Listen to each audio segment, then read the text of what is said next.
You opened your eyes this morning right on schedule. 8 hours of sleep, no late night, no endless scrolling, nothing obviously wrong. And yet, you still feel tired. Your eyes are open, but your mind feels like it's still catching up. You reach for your phone before your brain even feels fully present. Coffee helps a little, but not enough. And by mid-morning, you're already rubbing your eyes, wondering how you can feel exhausted when, on paper, you did everything right. If this sounds familiar, you're far from alone. Across the United States and the United Kingdom, millions of people wake up feeling this way, and most assume they're doing something wrong. But the real explanation is far more surprising. Here's the strange part. We've been taught that sleep is simple math. 8 hours in, fully rested out. But what if that's not how the brain actually works at all? What if the number of hours you sleep is only one piece of the story? Scientists who study sleep have found something that surprises most people the first time they hear it.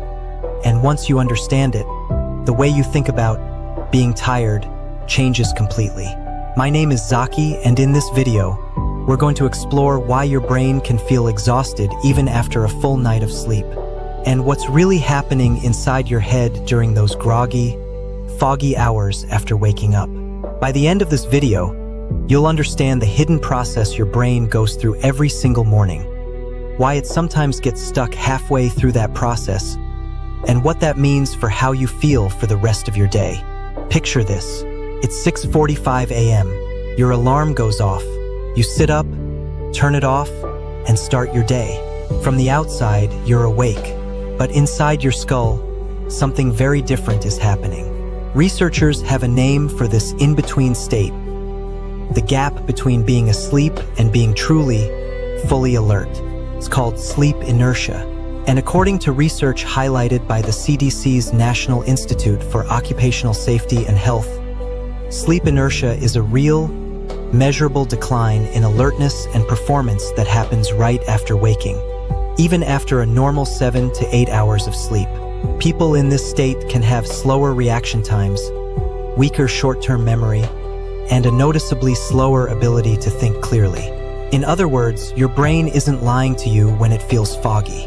It's not weakness, and it's not laziness. It's biology. Think about the last time you woke up, looked at a message on your phone, and had to read it twice before it really registered, or walked into a room and momentarily forgot why you went there. That feeling has a biological explanation. Throughout the day, a compound called adenosine gradually builds up in your brain. It's one of the chemicals that contributes to feelings of sleepiness and sleep pressure. During sleep, much of that adenosine is cleared away, but waking up isn't always an instant transition into full alertness. Your eyes can open before every part of your brain is fully ready to operate at its best. At the same time, your brain doesn't wake up all at once like flipping a light switch. Different regions come back online at different speeds. The parts that control basic alertness switch on fairly quickly, but the parts responsible for sharp focus, memory recall, and decision-making can lag behind by several minutes, sometimes longer, depending on how deep your sleep was right before waking. Imagine your brain like a house with many rooms, and the power doesn't return to every room at the same time. The hallway light turns on first, the kitchen takes a few minutes, and the home office, the part where your sharpest thinking happens, might stay dim the longest. That uneven power return is part of what makes mornings feel mentally heavy, even after a technically complete night of sleep. But that's not the most surprising part. Many people don't just deal with sleep inertia, they deal with sleep that looks complete on the outside, but isn't restorative on the inside. Sleep isn't one steady state. It moves through repeating cycles, shifting between lighter stages and deep, restorative stages. If something interrupts those deeper stages, stress hovering in the background, late-night screen use, an inconsistent bedtime, or even just a mind that never got the signal that the day was truly over, the body can still log 8 hours in bed without the brain getting the restoration it actually needed. What researchers have been exploring in recent years is even more interesting. During sleep, especially deeper stages of sleep, the brain appears to engage in important maintenance processes, including helping clear away certain metabolic waste products that build up during normal waking activity. Scientists are still learning exactly how this system works, but evidence suggests that deep sleep plays an important role in keeping the brain functioning efficiently. When deep sleep becomes fragmented or consistently shortened, people often report feeling less refreshed the next day, even if they technically spent enough hours in bed. Think about how this shows up in real life. Maybe it's those extra minutes spent scrolling in bed after you plan to sleep. Maybe it's stress from work that follows you into the evening even after you've closed your laptop. Maybe it's an inconsistent sleep schedule that shifts from one day to the next.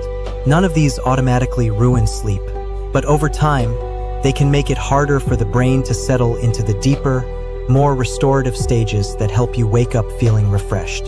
So if it's not really about the 8 hours, what actually determines whether your brain wakes up feeling sharp or foggy? Section 6. Emotional connection. This matters because so many people quietly blame themselves for this.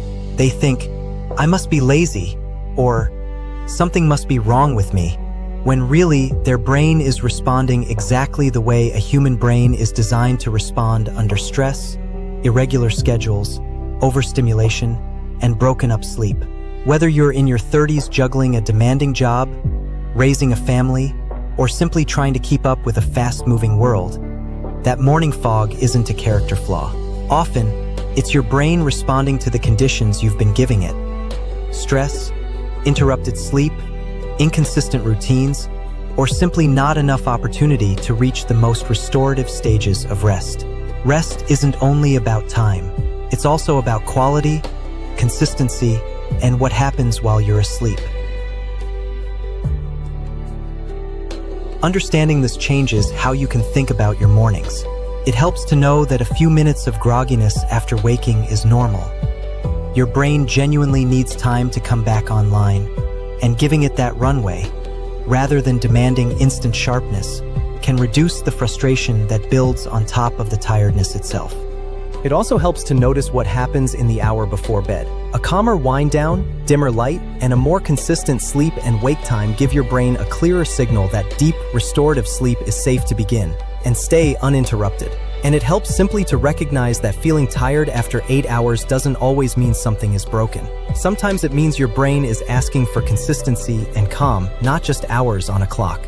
If this kind of fatigue is persistent, intense, or affecting your daily life, that's worth a conversation with a healthcare professional.